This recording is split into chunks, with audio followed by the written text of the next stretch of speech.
Bonjour à tous et à toutes, on se retrouve aujourd'hui pour une vidéo à propos de la poussée d'Archimède.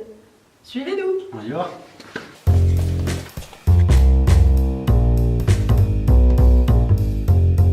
La première question qu'il faut se poser est qu'est-ce que la poussée d'Archimède? La poussée d'Archimède est donc la force que subit un corps lorsqu'il est plongé dans un liquide.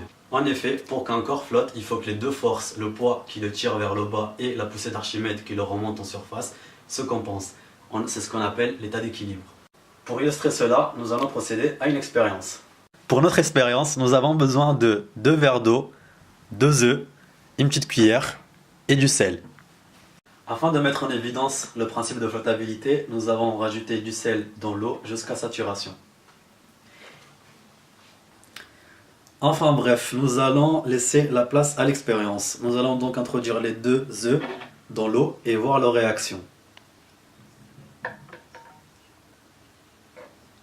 On peut constater que dans le verre où il n'y a pas de sel, l'œuf coule, et dans le verre où l'eau est saturée par le sel, l'œuf flotte. On explique cela grâce au principe de flottabilité. En effet, quand l'objet est plus dense que l'eau qui déplace, il coule, et dans l'autre cas, l'objet est moins dense que l'eau qui déplace, alors il flotte. En ayant ajouté du sel dans le verre d'eau jusqu'à sa saturation, nous avons augmenté la densité du mélange jusqu'à ce qu'elle dépasse celle de l'œuf, et c'est pour cette raison que l'œuf flotte. Merci d'avoir visualisé la vidéo, n'oubliez pas de laisser un petit commentaire si vous avez aimé, un petit like et partagez.